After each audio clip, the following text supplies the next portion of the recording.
saúda lá na igreja com a paz do Senhor Jesus. Amém. Hino de número 154. Um nome que é muito lindo. Louvado seja Deus. E é muito doce. E é maravilhoso. E é excelso. 154.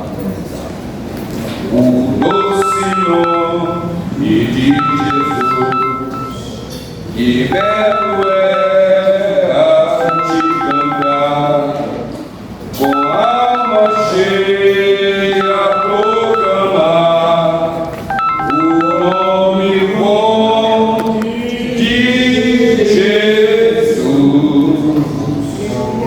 Jesus, ó meu doce Rei, Jesus, verdadeiro Deus, Jesus, sempre louvarei de coração teu nome. Adoro o nome de Jesus, jamais faltar seu amor, e põe a paz de minha dor, o nome bom de Jesus. Glória a Deus. Jesus, ó meu doce Rei, Jesus, verdadeiro Deus, Jesus, sempre louvarei de coração teu nome. Tão puro nome de Jesus, que o meu pesar pode tirar, da graça paz também me dá, o nome bom de Jesus.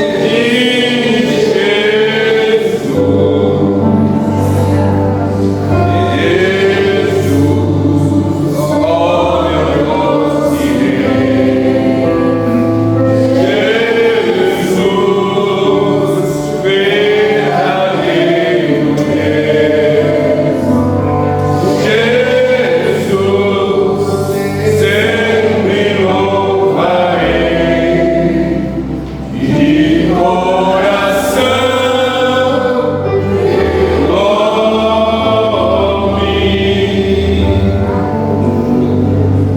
Doce nome de Jesus, na minha alma salva está, e nele tu te salvará, no nome bom de Jesus.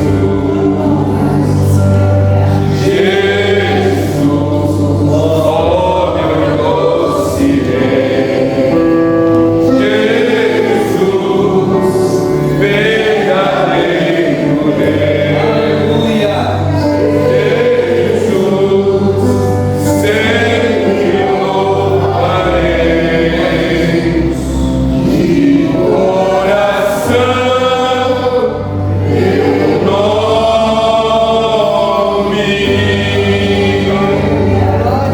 Louvado e exaltado seja o teu nome, Deus Todo-Poderoso.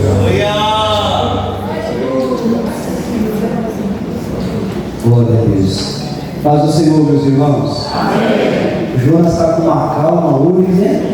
Glória a Deus, rapaz. É aposentado é isso mesmo. Está nem aí com nada. Quando estamos ligados nos 220, tudo, cara. Vamos estar ali, tranquilo, com a amiga ali, ó. Glória a Deus. Meus irmãos, vamos colocar de pé. Glória a Jesus. Hoje nós temos mais uma sexta-feira. Sexta-feira passada não pude estar com os irmãos, estávamos trabalhando ali no ginásio, mas então o Senhor permitir a nossa vinda à sua casa esta noite, para que possamos juntos meditar na palavra do Senhor. Apocalipse, capítulo de número 3, versículo 12. Essa será a nossa leitura dessa noite.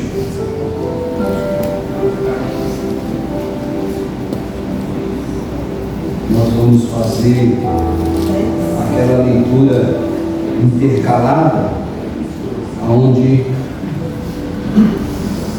eu vou ler o primeiro versículo e os irmãos todos juntos ali acompanhem o data-show para que a gente possa ler uma única tradução.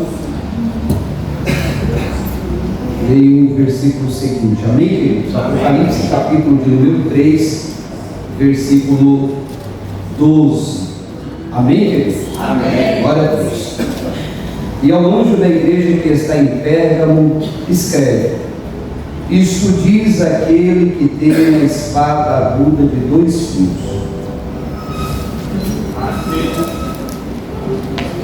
É no 3? Apocalipse capítulo 3, versículo 12. 2 ou 2? 2 e 12, perdão, irmãos. 2 e 12. É que o Jonas me inspirou. Glória a Deus. Ainda bem que o Alex está aqui, o Alex já é mais agitado.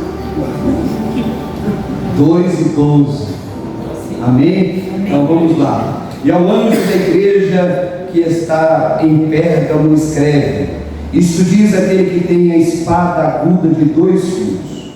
Eu sei as suas obras e onde habitas, e é onde está o dono de Satanás, e retens meu nome, e não negaste a minha fé, ainda no dia de Anticristo, minha fiel testemunha, o qual foi morto entre vós, onde Satanás habita. Mas algumas poucas coisas tenho contra ti, porque tens lá os que seguem a doutrina de Balaão, o qual ensinava Balaque a lançar tropeços diante dos filhos de Israel, para que comessem dos sacrifícios da idolatria e fornicassem. Assim tens também os que seguem a doutrina dos nicolaítas, o que eu aborreço. Arrepende-te, pois quando não, em breve virei a ti, e contra eles batalharei com a espada da minha boca. Quem tem ouvidos, ouça o que o Espírito diz às igrejas.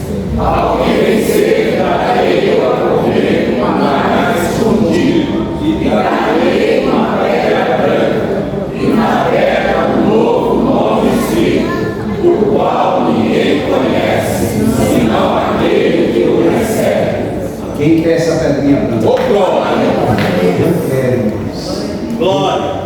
Quem precisa de oração? Eu me agrado. Oremos ao Senhor. Pai, em nome de Jesus, nós queremos agradecer ao Senhor Aleluia. pela sua misericórdia, pelo privilégio de nos encontrarmos nessa noite dentro desta casa, Senhor, e dessa vez nos concentrarmos na meditação da Tua Palavra, dedicar, Senhor Deus, o maior tempo possível para a meditação da Palavra do Senhor.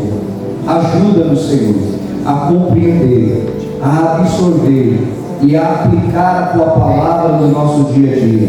Pedimos a Tua bênção sobre a vida desses guerreiros e guerreiras do Senhor que conseguiram vencer mais uma semana e chegar até aqui, Senhor Deus, através da Tua bondade. Abençoa-nos nessa noite, que não venham ser palavras persuasivas de conhecimento humano, mas em demonstração de poder do Espírito Santo, para que toda a honra, toda a glória, todo louvor continue a ser dado ao Senhor nosso Deus, em nome de Jesus. E você diz amém? Amém. Glória a Deus. Queridos, podemos assentar. Nós estamos nesta série de mensagens intitulada A Urgência. E hoje a urgência chega à igreja de Pérgamo. Vale lembrar que na semana passada foi falado sobre a igreja em Esmirna, e interessante é que a igreja de Esmirna, junto com a igreja de Filadélfia, são as duas igrejas que não recebem nenhuma repreensão. Pelo contrário, elas recebem inspiração. Obrigado pela água. Elas recebem motivação para continuar seguindo. A igreja de Esmirna recebe uma palavra um pouco diferenciada quando falamos de motivação. No versículo 10 do capítulo 2, Jesus vai pedir para que João escreva o seguinte: nada temas das coisas que hás de padecer. Que palavra! Nada temas das coisas que hás de padecer. Eis que o diabo lançará alguns de vós na prisão, para que sejam tentados, e tereis uma tribulação de 10 dias. Olha que palavra animadora, irmãos. Como se animar diante de uma palavra como essa? Interessante é que aqui quem está falando não é outra pessoa, senão a pessoa bendita de nosso Senhor e Salvador Jesus Cristo. Glória. Dizendo que essa igreja não tinham que temer, nada deles. Vocês vão passar aí um sufoco, alguns de vocês serão tentados pelo diabo, outros serão presos, vocês vão passar aí alguns maus bocados, mas não tenham medo não, fiquem tranquilos. Como?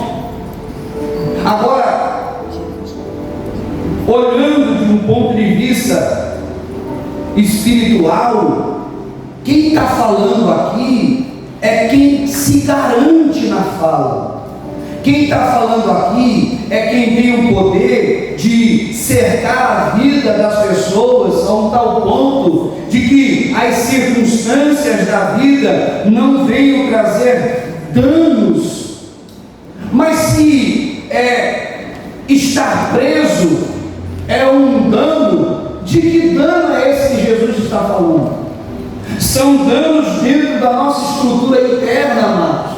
Jesus está dizendo que ainda que esse corpo mortal seja preso, a alma do ser humano continua livre. Para quê, pastor? Para continuar servindo a Jesus, para continuar adorando ao Senhor, ainda que esse corpo mortal venha se corromper pelo cansaço dos dias, pela idade avançada, pelas enfermidades que vêm, a nossa alma, o nosso espírito continuam vivos, firmes e fortes para servir ao Senhor, aguardando aquele grande dia, aleluia, aonde o que é mortal será revestido da imortalidade, aonde aquilo que é corruptível se revestirá da incorruptibilidade. Aí naquele dia, diz o texto, que haverá uma fala: onde está, a morte, a tua vitória? Onde está o teu aguilhão? Tragada foi a morte na vitória. Que brado maravilhoso! Você pode celebrar a Jesus hoje neste lugar por conta da vitória que Ele garantiu para você. Não foi algo que Ele conquistou uma vez, foi algo que Ele conquistou para toda a eternidade. Você tem direito à vida eterna, é direito seu. Aleluia.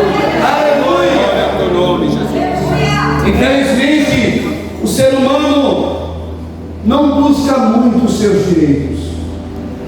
O ser humano tem dificuldade de entender que aquilo que é direito seu, ele pode correr atrás, querido. E é um direito do ser humano a herança da vida eterna. É um direito dele, foi conquistado a preço de sangue, e Jesus deu o privilégio dessa herança maravilhosa, para que o ser humano não ficasse em dúvida. Oh, glória! Aleluia! Glória a Deus! Que graça maravilhosa do Senhor! Oh, Jesus! Que graça maravilhosa! Para que o ser humano não ficasse na dúvida, mas será que vai vir mesmo? Deus deu como um penhor do Espírito Santo. Aqui, o penhor do Espírito. Meu Deus. O Espírito Santo é o penhor daquilo que eu prometi para vocês. Glória. Glória a Deus. Quantos podem glorificar o nome do Senhor? Então Jesus dá uma palavra de ânimo, sustentação, dizendo que essa igreja podia confiar nele. Para a igreja de Esmirna, ele se identifica como o primeiro e o último, o que foi morto e reviveu. Você quer garantia melhor do que essa, irmãos? Quer garantia daquele que conseguiu vencer a morte, daquele que conseguiu vencer toda a oposição, tudo aquilo que era contrário, tudo aquilo que tinha uma força contrária contra Jesus. Jesus conseguiu vencê-la. Então ele está dizendo para a igreja em Esmirna, dizendo assim: olha só, eu garanto para vocês, não temam, não temam. O diabo pode até tentar fazer alguma coisa, mas não temam, não tenham medo. Continuem servindo, continuem amando, continuem fazendo. E agora aqui entra um detalhe que eu queria que você pegasse para a gente deixar Esmirna e ir para Perga. Tudo o que você for fazer, diga para quem está do seu lado, ou para quem está na frente ou atrás, ou diga para você mesmo se você estiver sozinho nessa fileira. Diga assim: tudo o que você for fazer, faça por amor a Cristo. Aleluia! Tudo que você for fazer, não faça esperando nenhum tipo de recompensa humana. Se você no seu trabalho exercer a sua função por amor a Cristo, você vai ver o resultado daquilo que você está plantando no seu trabalho. Se você for para o seu serviço achando que vai ter uma recompensa, um reconhecimento humano, já perdeu o sentido daquilo que o cristianismo propõe para o ser humano. Quando você faz alguma coisa na igreja, seja lavar um banheiro, seja limpar cadeiras, tudo faça por amor a Cristo. Se você for cantar, cante por amor a Cristo. Se você for tocar, toque por amor a Cristo. Se for operar o data show da igreja, faça por amor a Cristo. Se for pregar, pregue por amor a Cristo. O que você for fazer na sua vida, entenda isso, absorva isso como uma regra de vida. Acorde, levante, saia por amor a Cristo. O resultado será inimaginável. Glória a Deus! Você não faz ideia da recompensa que Deus tem para a sua vida quando você resolve fazer por amor a Ele.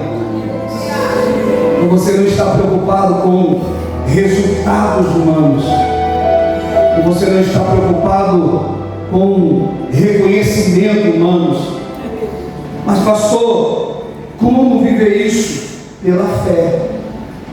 Pela fé, porque se a gente for tentar aplicar isso na nossa vida, querido, que desafio é, porque tudo aquilo que o ser humano faz, ele espera um resultado. Tudo aquilo que o ser humano faz, ele espera uma recompensa. E aqui é onde entra a fé, é onde entra a nova criatura, a nova estrutura em Cristo Jesus, agora da velha natureza, nascido de novo. É por isso que Jesus olha para Nicodemos e diz: Nicodemos, é necessário nascer de novo. Por quê? Porque você modifica a sua estrutura. Enquanto você não nascer de novo, você está com uma estrutura envolta em trevas, em pecado. A herança de Adão ainda está sobre a sua vida. Mas quando você nascer de novo, isso muda. Você sai da esfera humana e você entra na esfera espiritual, aonde o Espírito Santo de Deus ajuda você. Eu estava conversando com um pastor esses dias, um grande homem de Deus, um grande pregador do Evangelho, mestre na palavra, eu gosto muito de ouvi-lo. E conversávamos algumas coisas sobre a estrutura do ser humano, consciente, inconsciente, pré-consciente, e dialogávamos sobre aquilo ali. E começamos a entrar dentro de uma área aonde entra o Espírito Santo na vida do ser humano. E chegamos ao entendimento de que na vida do ser humano o Espírito Santo entra para trazer a mudança que o ser humano não consegue por conta do pecado. O pecado, ele degenerou o homem. O pecado, ele distorceu a mentalidade da criação. A criação, ela tinha um propósito, ela tinha um objetivo. Deus havia colocado para ela e estabelecido um sistema de vida. Mas quando a serpente conseguiu seduzir o homem, tudo aquilo foi contorcido, tudo aquilo foi deturpado, já não era mais como aquilo que Deus havia estabelecido para o homem, não porque Deus não teve a capacidade de bloquear, mas porque o ser humano, ele não se esforçou para isso. O ser humano, ele não conseguiu fechar a porta para a tentação da serpente. Então, cedendo à tentação da serpente, ele abriu o espaço para que a serpente entrasse na sua vida e modificasse todas as coisas. Então, hoje, você só vai conseguir fazer alguma coisa boa se você estiver fazendo por amor a Cristo.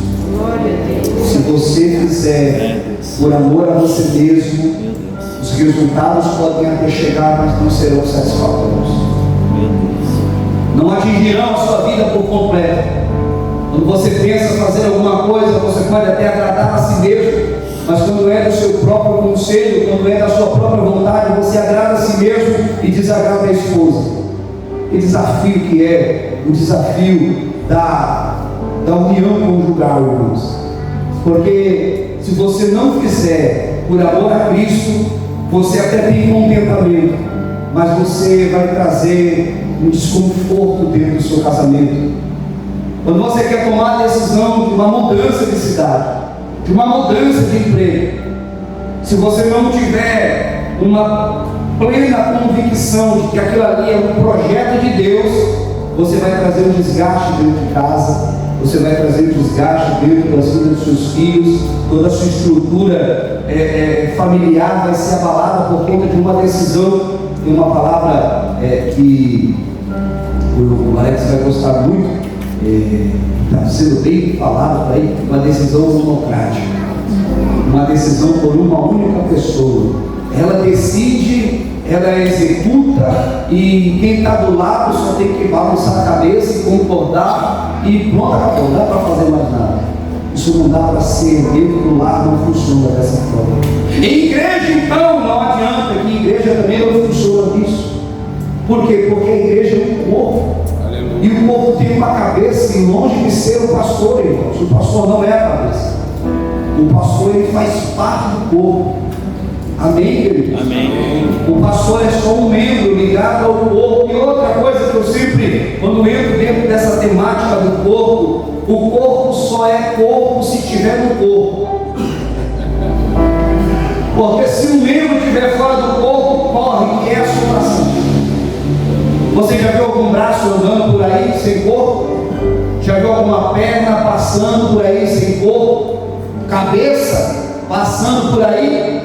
Não. Você pode até ver um corpo sem braço, um corpo sem perna, sem pé, mas um membro sem corpo, ele não tem vida, porque todo membro fora do corpo, ele morre. Ele precisa estar ligado no corpo para que o sangue possa correr por todo o corpo e dar vida àquele membro. Que coisa linda e maravilhosa é essa estrutura da igreja, queridos. Um dependendo do outro. Aí o apóstolo Paulo vai dizer assim, e vou usar minhas palavras, e se o pé dizer que não é do corpo, vai mudar alguma coisa? Não vai mudar nada, porque o pé está no corpo. Então o pé, fica na sua aí, que você está no corpo. Agora não dá para a orelha dizer assim, eu não preciso do pé. Não dá para o dedinho dizer assim, não, eu não preciso dos meus pés. Senão não se movimenta. De maneira, queridos, que o corpo inteiro, ele é dependente dele mesmo. E nós dependemos de quem? Nós dependemos de Cristo. Nós dependemos de Cristo. Então aqui não tem maior, não tem menor, não tem melhor, não tem pior. Aqui todos são membros de um único corpo, guiados por um único cabeça. E a cabeça é Jesus. Quantos entenderam até? De maneira que há responsabilidades. E Jesus nos cobra por conta da responsabilidade. Por que eu estou fazendo essa introdução tão complexa? Para que você entenda quando Jesus fala, escreve ao anjo da igreja.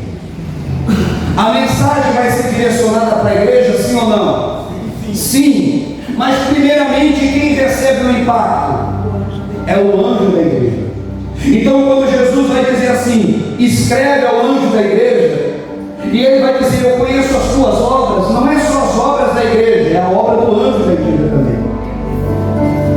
E aqui eu vou ousar pedir a licença ao Senhor para poder expandir essa liderança, essa questão de autoridade espiritual dada ao anjo da igreja, a toda a liderança da igreja.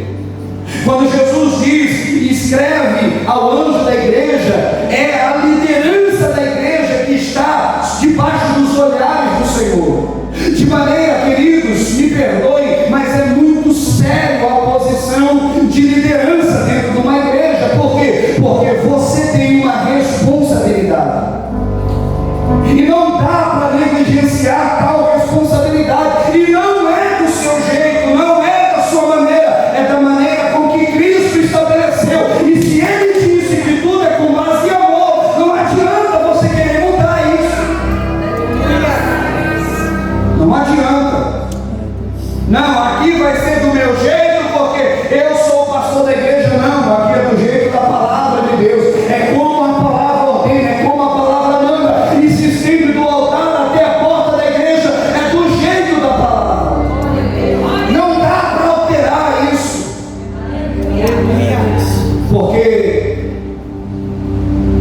como pastor, eu posso falar, mas como ser humano, nem tudo consigo sustentar mais. Eu posso dizer para você assim, nós vamos orar para não chover, e daqui a 1 minuto cair uma baita de uma tempestade. Agora, quando a palavra de Deus diz assim, não vai chover, não chove por 3 anos e meio. Aleluia. Você compreende isso? A diferença, mas a responsabilidade é necessária, porque se falarmos de acordo com a palavra de Deus, querido, eu tenho certeza, a palavra de Deus ela se garante. Se Deus falar alguma coisa, Deus é fiel para cumprir. Ele não é filho do homem para mentir, nem para se arrepender. Ele não se arrepende do que diz, irmãos. Então, entenda isso como uma responsabilidade para nós. Um pequeno panorama sobre a cidade de Pérgamo, situada a cerca de 88 quilômetros ao norte de Esmirna e a 32 quilômetros do mar Egeu. Pérgamo era a capital da província romana, na Ásia Menor. E controlar Pérgamo era controlar o Oriente. Pérgamo era desejada, não era qualquer cidade, era uma cidade importantíssima. Em 29 a.C., os líderes de Pérgamo construíram o primeiro templo dedicado a César, ao imperador na Ásia. Em outras cidades, queridos, se proclamava a deidade de César, fazia-se oferendas, adorações ao imperador uma vez no ano. Pérgamo, a idolatria imperial era cotidiana, era diária. Havia também um grande templo dedicado a Zeus ou Júpiter, dependendo da cultura. Se for para os gregos é Zeus, se for para os romanos é Júpiter. A maior deidade para gregos estava situada no alto, junto com outros templos e altares: Atenas, Diana, Asclépio, considerado aí o patrono da medicina. Asclépio tinha trono, tinha altares, tinha templos. A cidade também destacava-se por uma grande biblioteca que tinha, fazia competição com a biblioteca de Alexandria. Nessa biblioteca, eu fui estudar um pouquinho, nessa biblioteca em Pérgamo tinha mais de 200 volumes, era algo exageradíssimo para a época. Era considerada uma grande obra, uma grande maravilha. E houve até um desgaste, eu não me aprofundei muito nisso, mas houve até um desgaste entre o Egito e Pérgamo, porque precisava-se de material para escrita, e os egípcios eles se recusavam a fornecer a tecnologia do papel que eles usavam, o papiro que eles usavam. Então Pérgamo se desenvolveu e se destacou, é por isso que veio daí o nome pergaminho. Eles começaram a usar couros de animais para poder fazer ali, usar como escrita, e aquilo foi se tornando, se avolumando e se tornou uma grande tecnologia, e começaram a se tornar independentes dentro dessa área. Olha só que estrutura de cidade, irmãos. Não era qualquer cidade, era uma cidade importantíssima, só que era uma cidade cercada de idolatria. Olha só o que Jesus vai dizer: eu conheço as tuas obras e eu sei onde você habita. E aonde é que eles habitavam?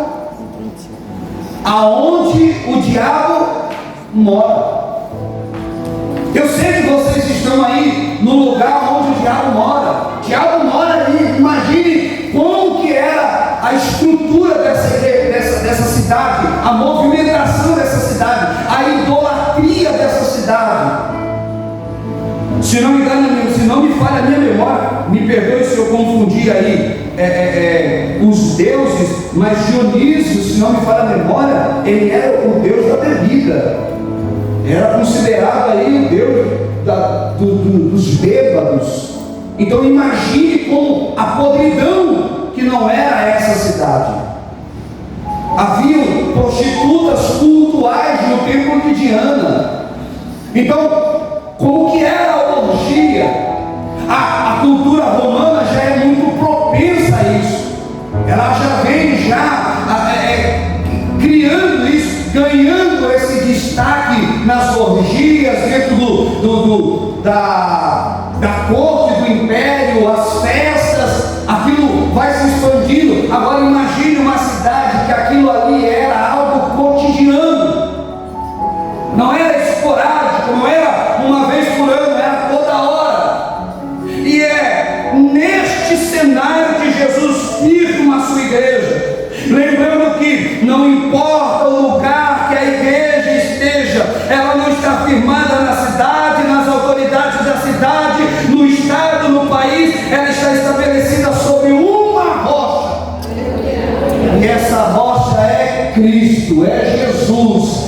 igreja nenhuma está firmada em cima de uma autoridade humana.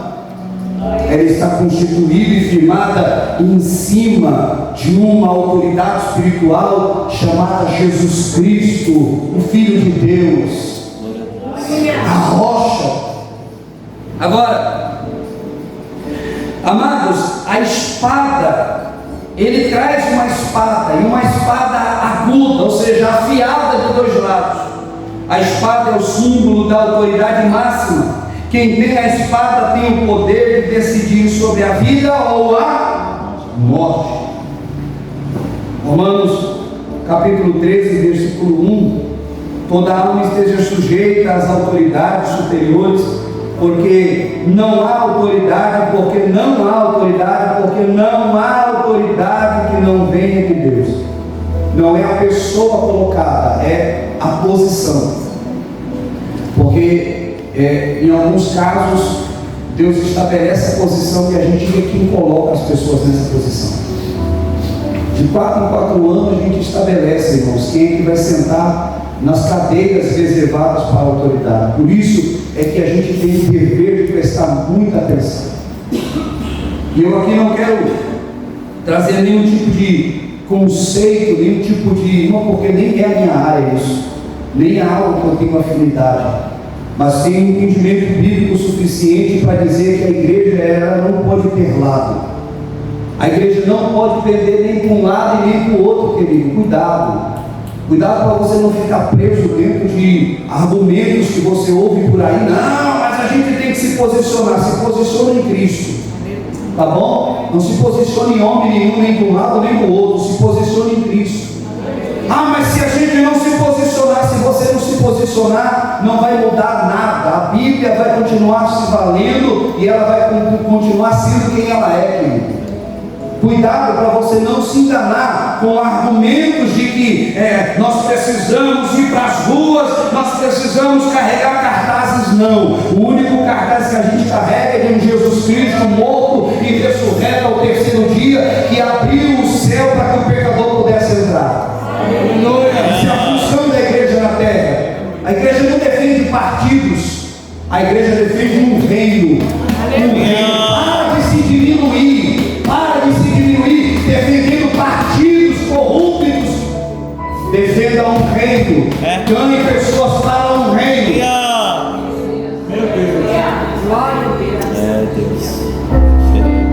Desafio humano é entender essas questões, querido. Eu não estou dizendo que você não tem que ter um lado, que você não tem que fazer suas escolhas. Não estou falando nada disso. Não estou falando nada disso. Estou dizendo para você que o papel do cristão é se posicionar pela palavra. Mas infelizmente nós temos responsabilidades. Então, se você não prestar atenção, se você não vigiar, se você não se atentar, você acaba fazendo escolhas e depois sofre você e sofre o restante da população inteira. E isso vale para qualquer cargo público, desde o presidente da República até o conselheiro tutelar, que é por votação da população também, conselheiro tutelar. Quem sabe aqui qual é o papel do conselheiro tutelar?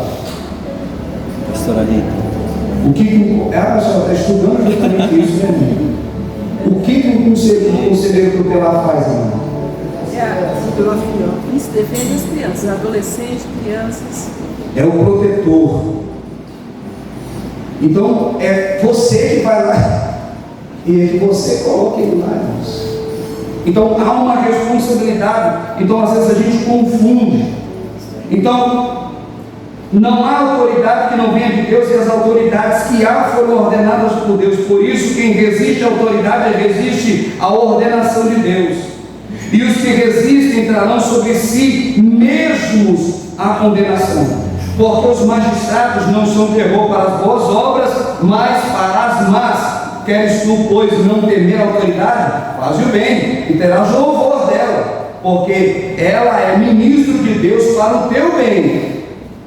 Mas se fizeres o mal, teme, pois não traz em vão a espada, não traz em vão a espada, porque é ministro de Deus e vingador para castigar os que fazem mal. Portanto, é necessário que lhes estejais sujeitos, não somente pelo castigo, mas também pela consciência.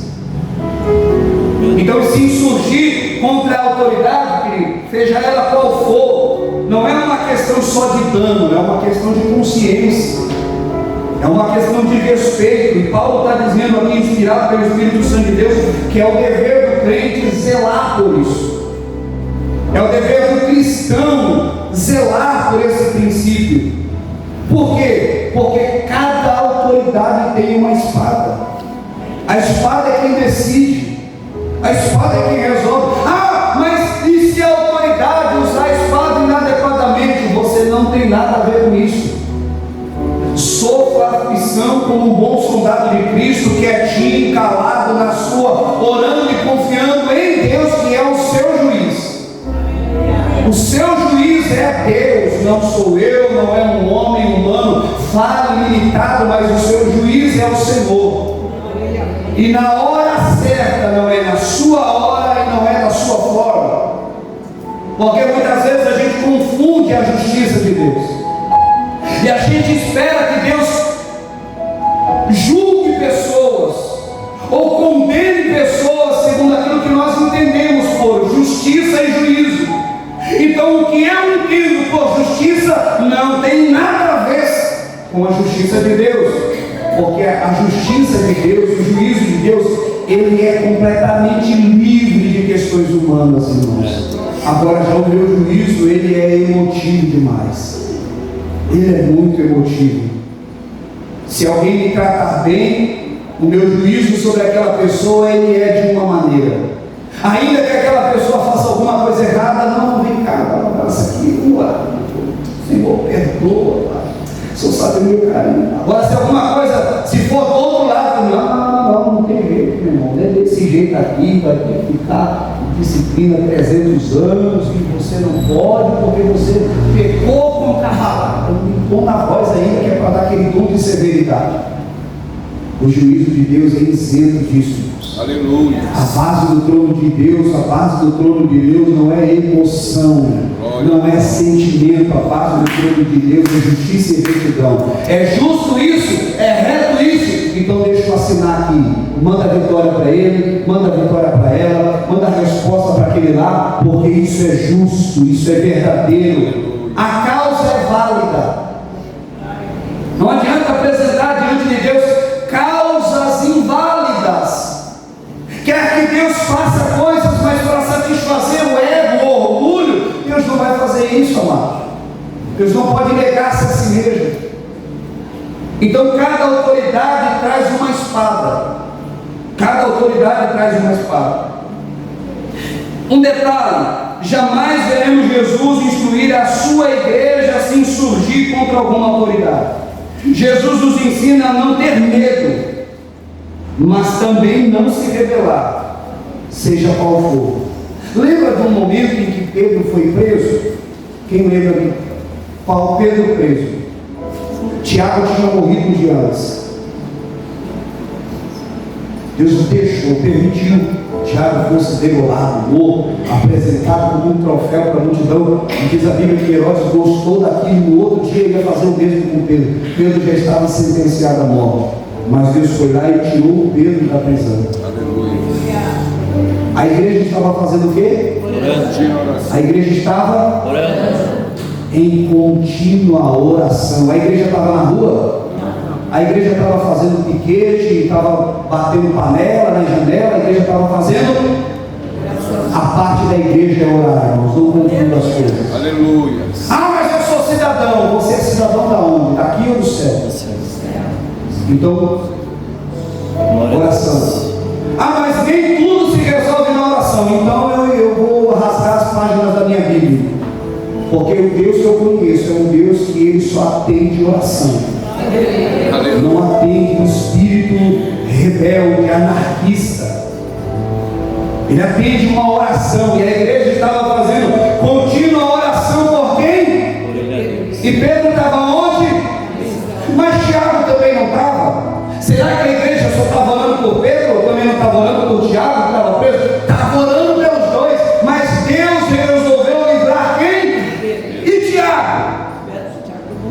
já morreu, meu irmão. Então qual é o dever da igreja? A igreja tem o dever de, mas quem decide é sua parte é a oração. O resultado é Deus que dá. Glória ao teu nome, Jesus. Aleluia. E qual é então o dever da igreja? É receber o resultado. Glorificado seja o nome do Senhor. O Senhor o deu, o Senhor o tomou. Bendito seja o nome do Senhor. Bendito seja Deus. Aleluia. Para de murmurar, de reclamar de tudo, de todos. Nada está do seu agrado. Por quê? Porque nada tem que te agradar. Nós estamos no mundo vil. Nós estamos no mundo mal. Entenda, estamos no mundo mal. Não se iluda que as coisas vão te favorecer, querido. Vai te favorecer até um certo momento.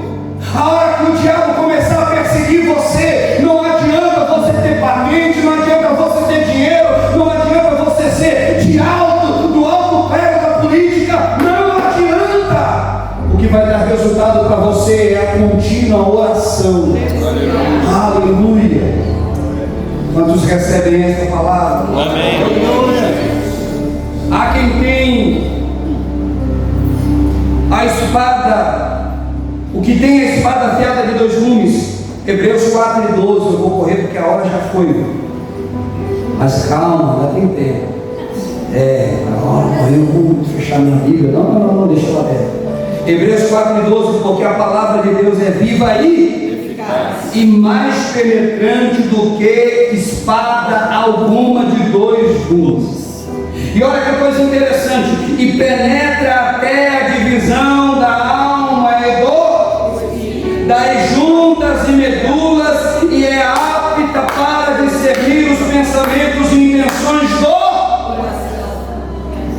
Então, quando Jesus diz, eu tenho essa espada, ele está dizendo assim, eu conheço as tuas razões, conheço as tuas emoções, conheço as tuas motivações, eu conheço a tua estrutura física, tua estrutura emocional, eu conheço você por dentro e por fora. Não adianta você tentar me iludir, me enganar, não muda nada diante de Deus. Aleluia. Então ele está dizendo para a igreja em Pérgamo, eu conheço você, porque na minha mão tem uma espada que penetra o seu interior. E qual é a espada que penetra o nosso interior? A palavra de Deus. Eu não sei se você vai se recordar de em algum momento você está num culto e a palavra está sendo pregada, de repente o pregador começa a falar de você, parece que ele sabe da sua vida.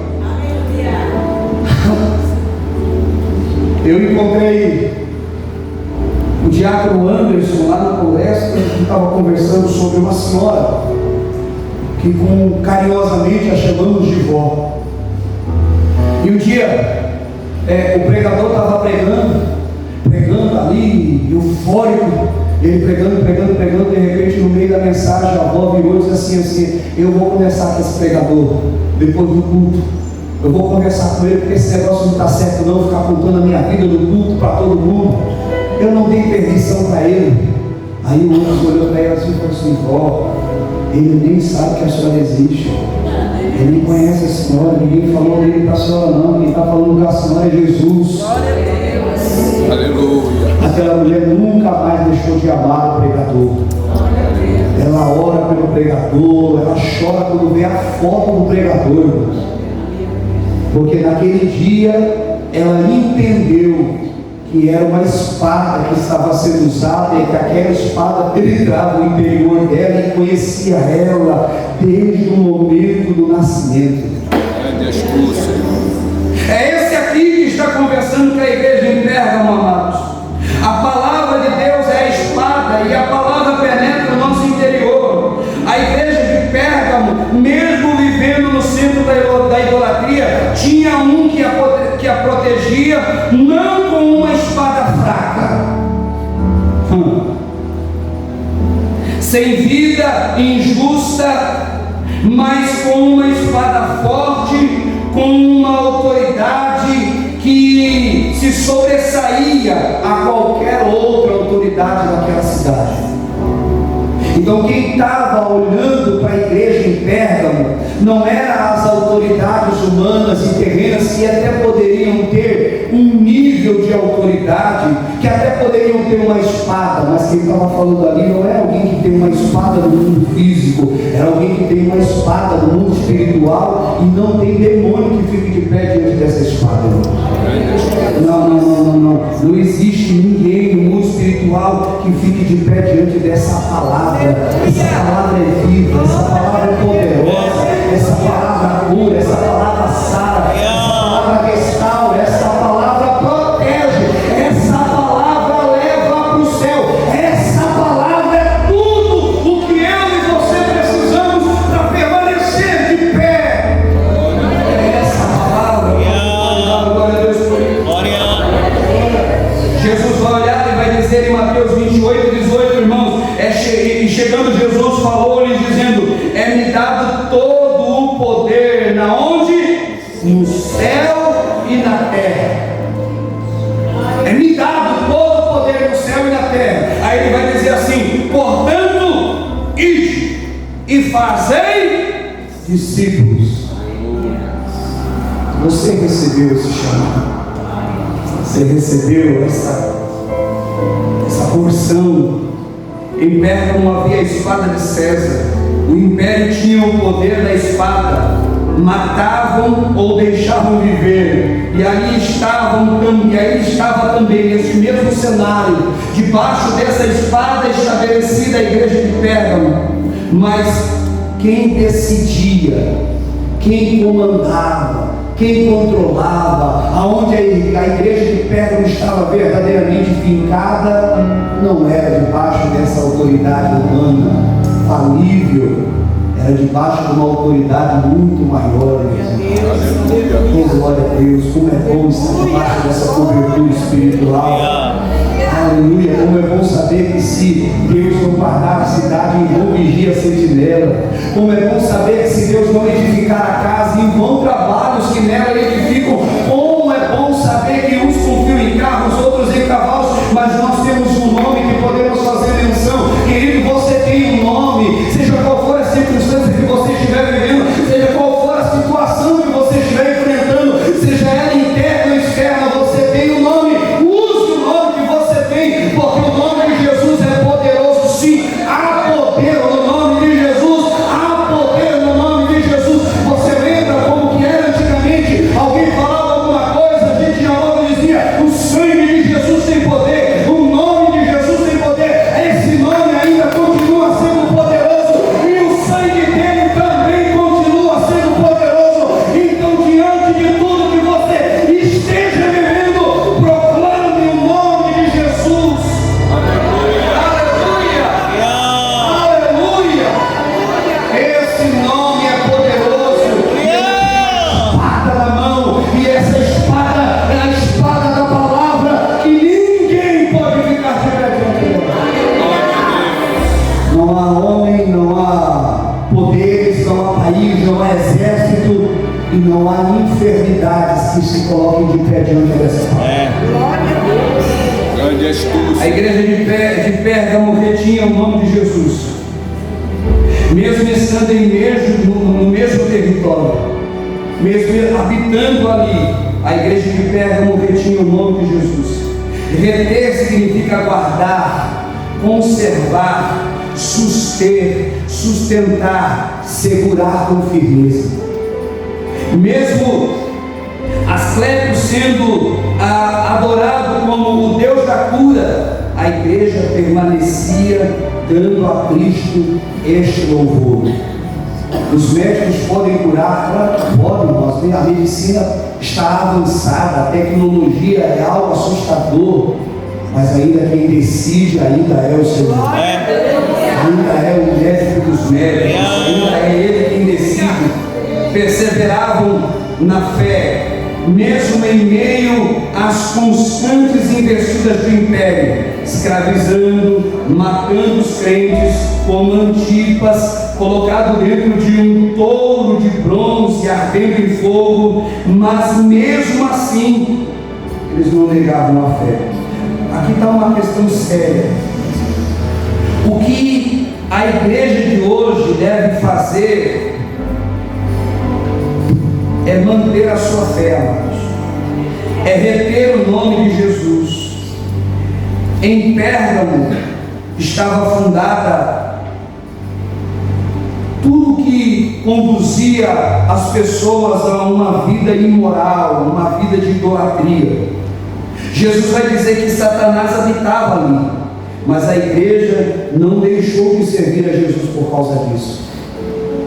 De maneira, amados, que não é o ambiente que faz a igreja. Não, o ambiente é hostil. O inimigo está à espreita.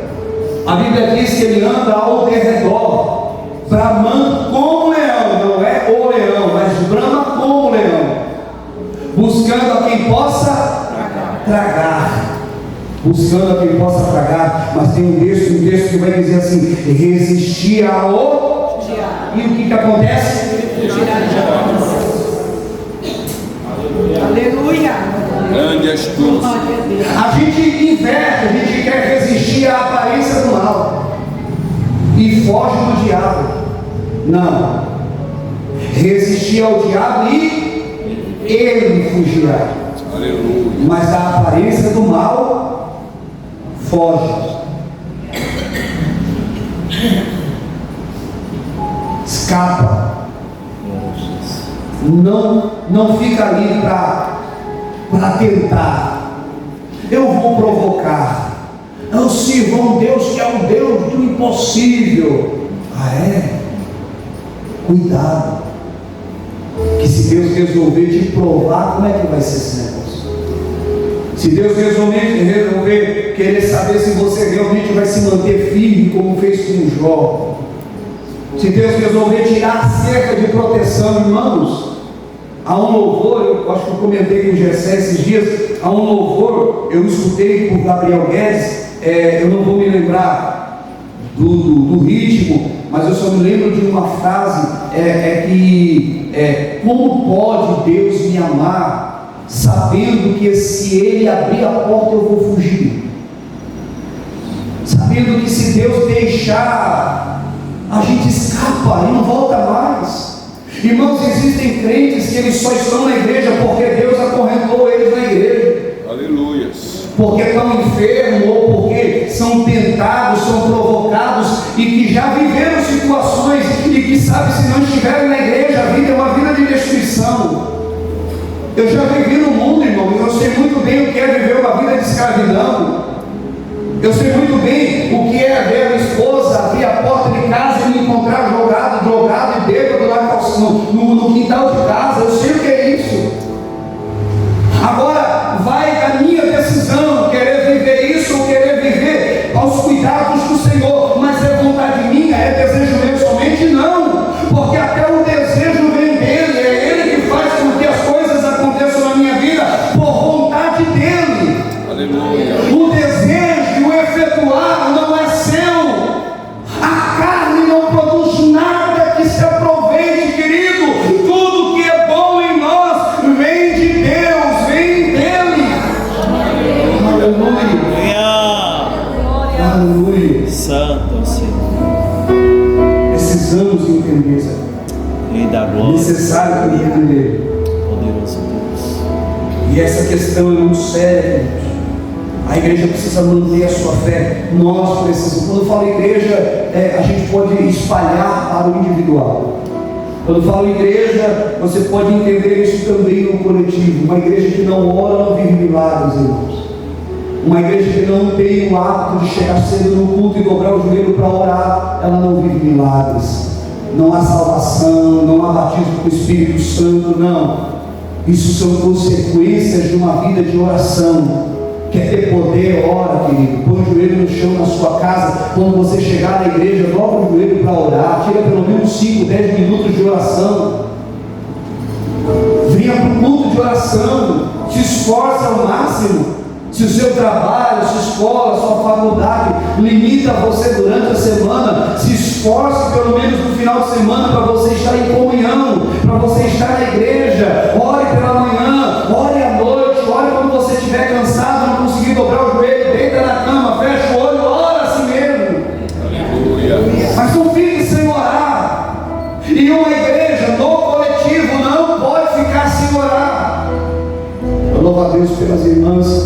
o círculo de oração dessa igreja é uma bênção, irmãos. É uma bênção. Mas a gente precisa ter uma vida de constante oração. Porque a fé vai ser preservada, vai ser guardada. Mesmo em um mundo hoje tão moderno, nós não podemos abandonar o nome de Jesus. Esse nome ainda tem poder. O nome de Jesus, no nome de Jesus demônios saem, no nome de Jesus cadeias se abrem, no nome de Jesus os mortos são ressuscitados, no nome de Jesus os enfermos são curados. Devemos ter esse nome acima de todos os nomes. Glória a Deus. Isso é obra da fé. Isso é o resultado de uma fé verdadeira, Aleluia. de uma fé genuína. Não é só fé para conquistar coisas, não é só fé para prosperar, é a fé para que o sobrenatural de Deus aconteça. E o sobrenatural de Deus não é só limitado a coisas físicas e materiais, ele está muito mais envolvido no mundo espiritual.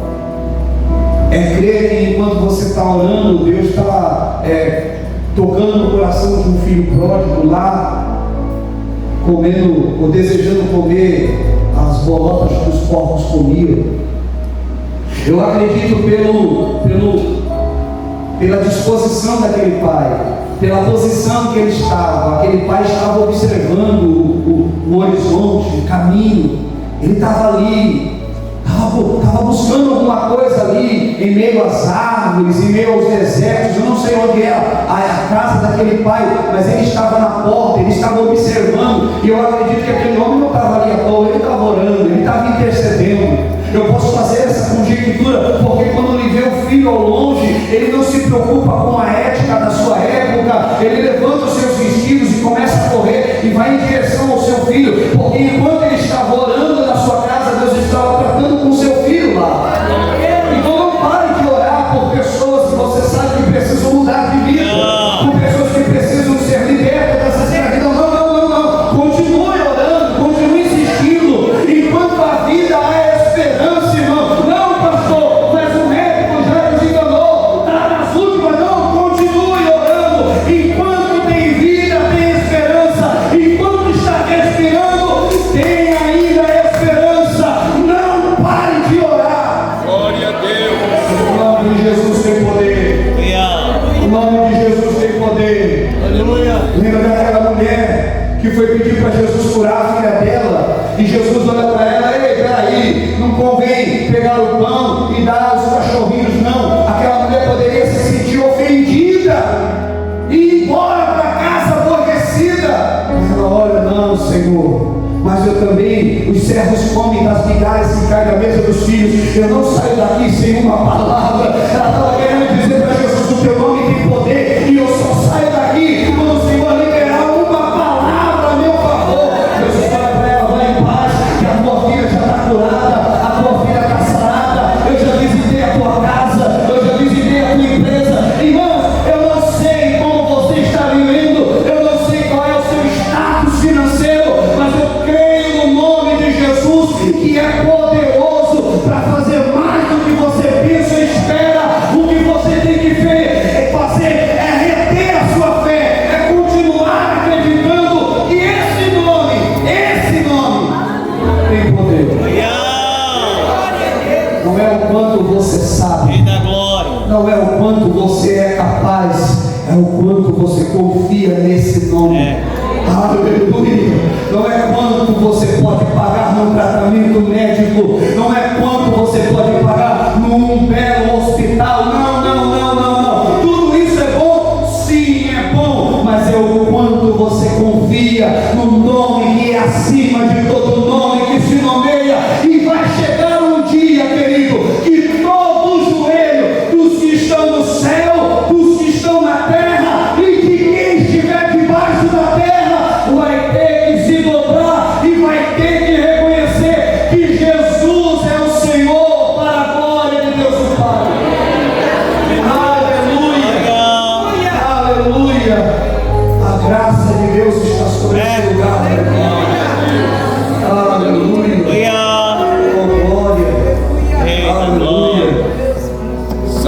Aleluia. Mas como nada é perfeito, como nada é perfeito, há um texto bíblico, uma parábola que Jesus vai olhar e vai dizer assim, que o joio cresce no meio do trigo.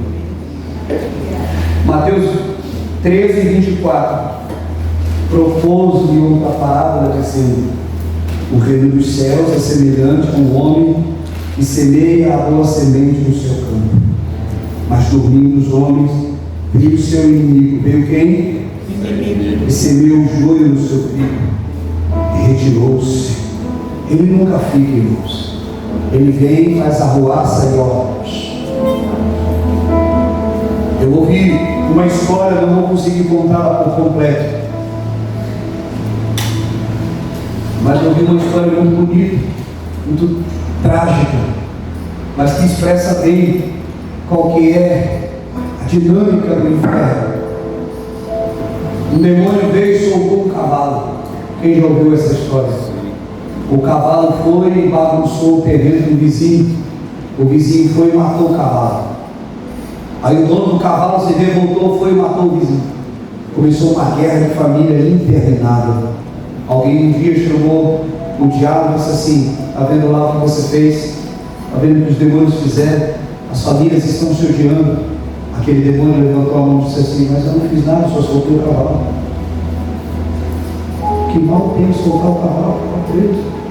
Só soltei o cavalo. A dinâmica do inferno é assim. Ele joga a semente maligna dele. Uma palavra, irmãos, consegue destruir uma amizade. Uma palavra consegue colocar pai contra filho, filho contra pai.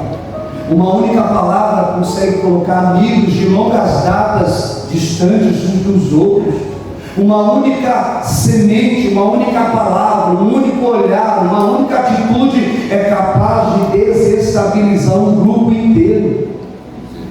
Então, cuidado, porque tudo que o diabo quer é um momento de distração. Eu não vou julgar essa parábola por esse lado, porque acredito que essa não era a intenção de Jesus, mas vale a pena a gente dizer que se esse homem não tivesse dormindo, se os seus servos não estivessem dormindo, estivessem guardando o campo, vigiando o trigo, o inimigo não teria espaço para entrar. Então, o nosso papel é a vigilância, é estarmos vigilantes. Por quê? Porque Jesus vai olhar para a igreja de Pérgamo e vai dizer assim: olha, eu conheço as tuas obras, sei onde você habita, mas algumas poucas coisas, quantas coisas? Mas ainda são algumas coisas. É pouco, não, pastor, mas é um negocinho desse assim, né? Não é nada não, mas ainda é. Não, pastor, foi só uma discussão boba, vai estar tudo tranquilo, mas ainda é. Ainda é uma brecha, ainda é uma oportunidade. E olha só o que Jesus vai dizer: algumas poucas coisas tenho contra ti, porque tens lá os que seguem a doutrina de Balaão e o que ensinava Balaque a lançar tropeços diante dos filhos de Israel, para que comessem dos sacrifícios da idolatria e fornicassem. Também tem os que retêm, guardam a doutrina dos nicolaítas. E olha só que coisa terrível, amados. Olha que coisa trágica, que coisa terrível.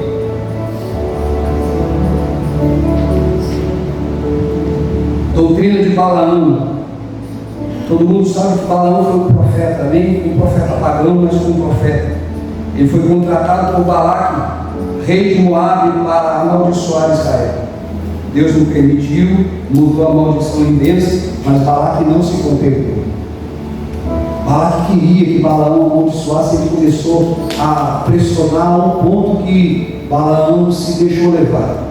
E Balaão vai e ensina um método infalível.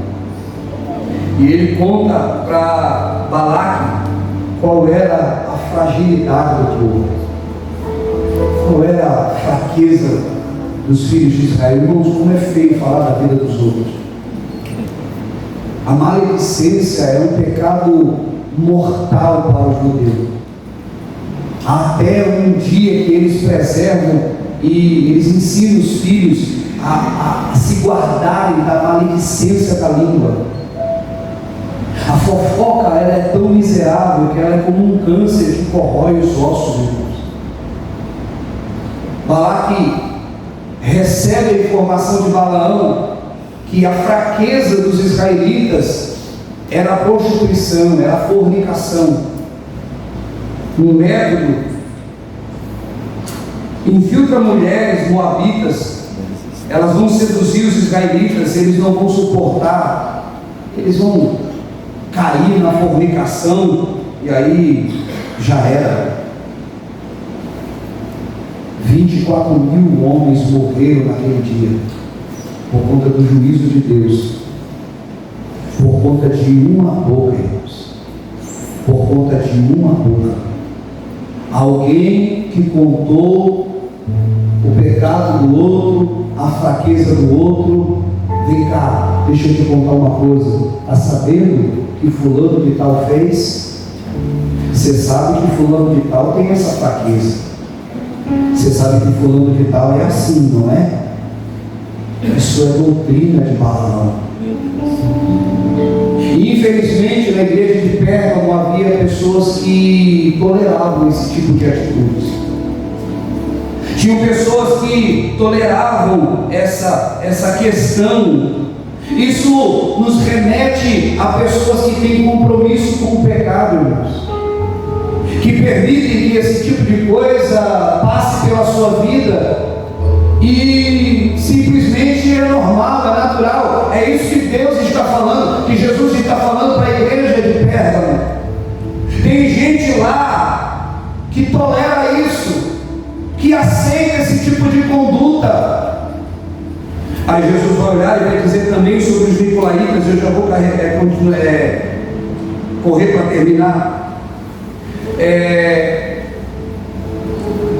Os nicolaítas pregavam que, como a salvação era pela graça, que o corpo poderia se entregar à imoralidade sem afetar o espírito. E daqui você já pode fazer a sua ideia, o seu raciocínio. A doutrina de Balaão era ficar falando do pecado dos outros, era fofoca no meio da igreja. O Espírito Santo de Deus não opera onde tem fofoca. A fofoca é um impedimento para o agir do Espírito Santo de Deus. A maledicência dos lábios, ela impede o operar de Deus. E nós dependemos do operar de Deus. Tem alguém que depende do operar de Deus aqui? Eu dependo do operar de Deus. Você não sabe o quanto de dor eu estou sentindo aqui. Eu só estou de pé por conta da graça de Deus. E eu preciso do operar do Espírito Santo de Deus para que eu possa permanecer de pé, para que eu continue pregando, para que eu continue trabalhando. Minha família depende disso. Então eu preciso do operar do Espírito Santo de Deus. Agora, se eu permitir que a maledicência entre dentro do meu coração, que eu comece a falar da vida dos outros deliberadamente, malignamente, irmãos, aonde vai agir Deus na minha vida? Aonde Deus vai operar dentro da minha casa? Como que isso vai acontecer? Ah não, mas é só para descontrair, é só para compartilhar. Não compartilhe nada, fique com a sua boca calada. Você não precisa disso. Lembra desse texto aqui, e Jesus não está chamando só a atenção da igreja de Pérgamo, não, senão isso não ficava escrito para nós. Jesus está chamando a atenção da igreja hoje. Cuidado com essa doutrina, cuidado com esse ensino, cuidado com pessoas que se dizem ser e não são nada. Cuidado com pessoas que se dizem seus amigos, mas vão na sua casa simplesmente para jogar pessoas da sua mesa para que sejam devoradas. Cuidado, irmãos. Essas pessoas já perderam a fé faz tempo. São instrumentos de Satanás para que você perca a sua também. São ferramentas do maligno para semear o joio no seu trigo. Seja vigilante, seja sóbrio, esteja atento. Quando você perceber que tem alguém querendo colocar uma sementinha maligna no seu lado, você diz assim: não, o sangue de Jesus tem poder, o nome de Jesus tem poder. Na minha casa eu não quero esse tipo de conversa. Na minha mesa eu não quero esse tipo de conversa. Eu não quero jantar pessoas na minha mesa. Aleluia. A sua mesa é mesa de comunhão, não é mesa de maledicência. Aleluia. A mesa da sua casa é para você ter comunhão com a sua família em primeiro lugar. Em primeiro lugar. Um dia minha esposa viu a mesa cheia de coisa. A gente tem mania de quando chegar em casa sai colocando trabalho em cima da mesa, cansado, colocando papel em cima da mesa, computador em cima da mesa. Um dia minha esposa pegou e limpou a mesa inteira e disse assim: a mesa é para a gente comer, não é para a gente ficar. E eu tinha o costume de comer no sofá. De vez em quando ainda faço isso ainda, mas sempre me lembro dessa repreensão. A minha esposa disse assim: a mesa é o lugar de comer. O lugar de comer não é no sofá, não é no quarto, não é na cama. Ah, mas eu estou cansado, tudo bem. Mas isso não pode se tornar uma rotina na sua vida. Você não pode tornar a maledicência uma rotina na sua vida. Não, no trabalho é para descontrair. Não aceite, irmão, esse tipo. Tenha posição, se posicione. Você é cristão. Há alguém morando dentro de você e não é seu patrão, não é seus amigos. Quem mora dentro de você é o Espírito Santo de Deus. Zele por esta casa, zele por esse templo, cuide desse templo. Esse templo é morada do Espírito Santo de Deus. E você depende dele. Ou como eu dependo do agir de Deus.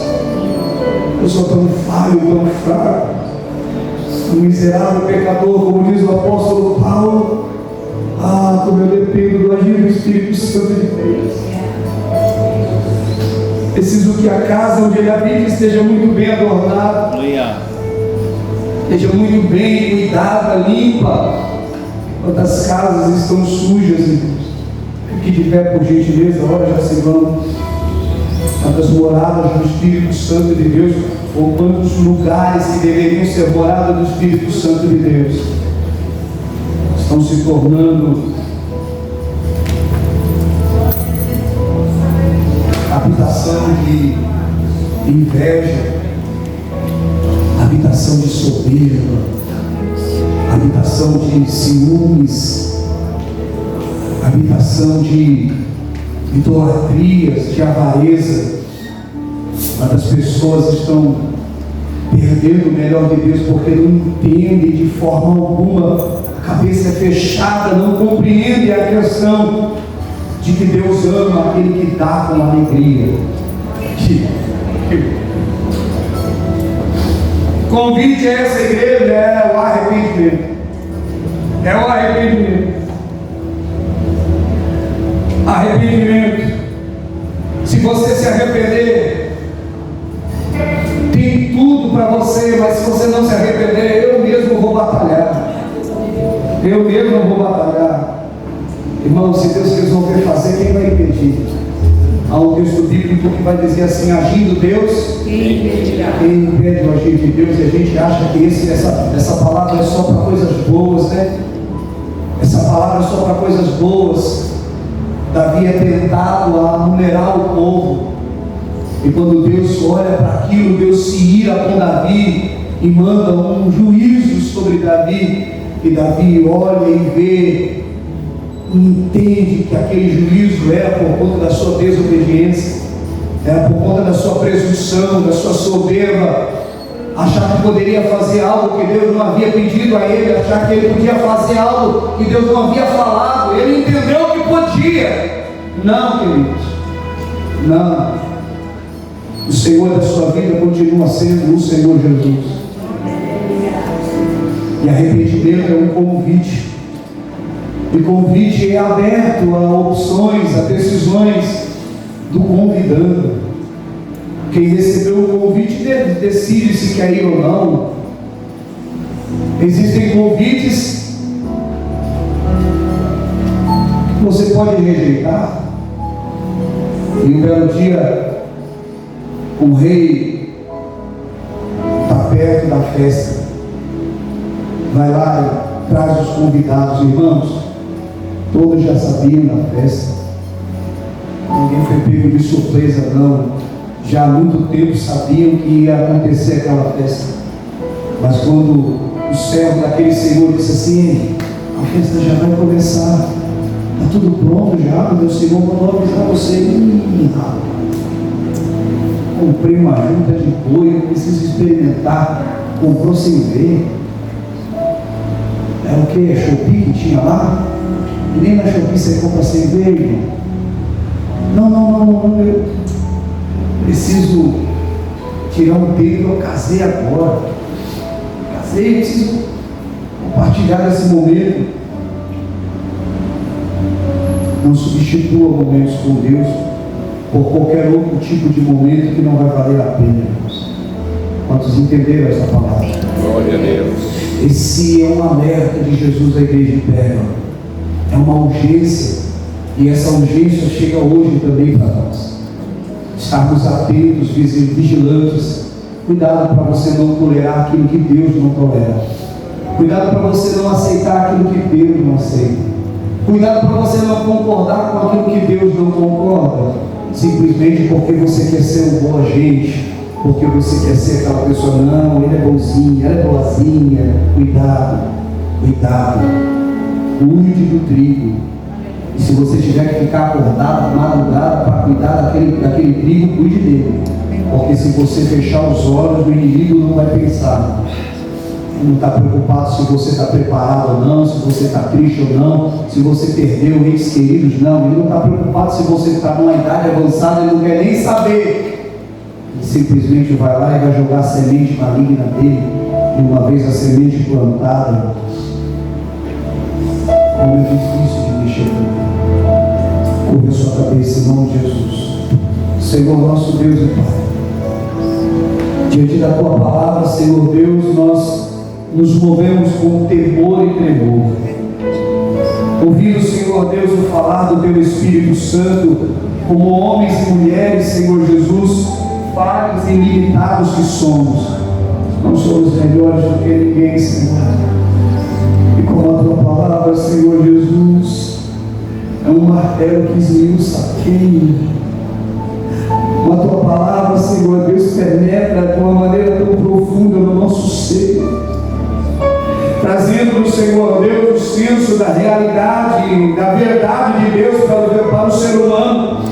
Nós somos dependentes do Senhor, não se afaste de nós, não te retires de nós, Senhor Jesus, porque nós precisamos do Senhor, mas pelo contrário, corrija. A Tua palavra nos ensina que os nossos pecados fazem separação entre nós e o nosso Deus. Então, por favor, Senhor, lembra-te do Calvário, lembra-te do sangue vertido naquela cruz. Aquela cruz foi a minha redenção, foi a minha remissão, a minha justificação está ali. Quando o Senhor se entregou pelos meus pecados. Então não se retire de mim, não retire de mim o Teu Espírito. Mas, Senhor Deus, lava-nos com o sangue da cruz, lava-nos com o sangue vertido no Calvário, lava a nossa mente, lava o nosso coração, Senhor Deus. Se há alguma coisa, Senhor, passando desapercebida, se há alguma coisa entrando dentro do natural, se há alguma coisa se tornando comum, Senhor, abre os nossos olhos, não permita que essa semente, Senhor Deus, seja semeada em nossos campos, em nossa vida, em nossa casa, em nossa família, sobre os nossos filhos, na igreja, não, Senhor. Glória. Mas em nome de Jesus, em nome de Jesus, Glória a Deus. purifica-nos dia após dia. Eu glorifico o Teu nome, Senhor Deus, por saber e entender muito bem que Tu és o Senhor. O homem não tem capacidade para nada disso. O homem não tem capacidade para se manter de pé, a não ser pela Tua graça e pela Tua vontade. Por isso glorifico o Teu nome, Senhor Deus, me humilhando diante da Tua presença, e pedindo, Senhor Deus, a Tua cobertura sobre essa igreja.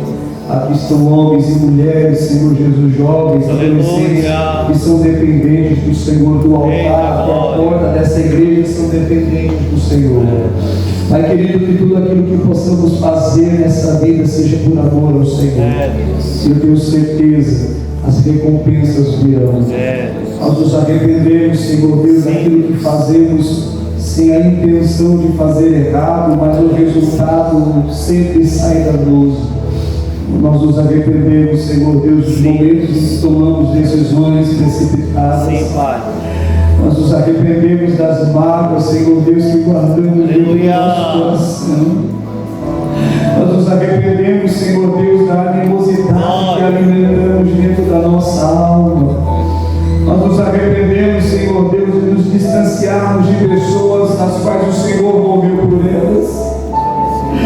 Perdoa-nos, Senhor Deus, por não entender muito bem como isso é. Perdoa-nos, Senhor. Perdoa-nos, ó Deus. Perdoa-nos por julgar precipitadamente.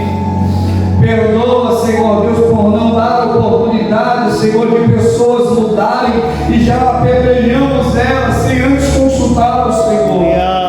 Perdoa-nos, ó Deus, porque quantos estão à beira do tanque esperando uma palavra e nós não liberamos essa palavra. Perdoa, Senhor Deus, porque quantos paralíticos estão ao nosso lado e nós sabemos que o Senhor cura. E não temos coragem, Senhor, de subir nos telhados para descer os paralíticos diante da Tua presença. Perdoa, Senhor. Perdoa a nossa natureza humana. Perdoa, Deus.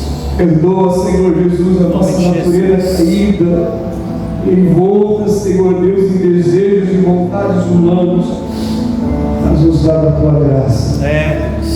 Continua com a Tua presença sobre essa Continua, igreja. Senhor. Envolvemos-nos em Teu poder, em Tua graça, em Tua bondade. Senhor Deus, muralhas caem por terra hoje neste lugar. Grilhões estão sendo soltos. Em nome de Jesus. Aleluia.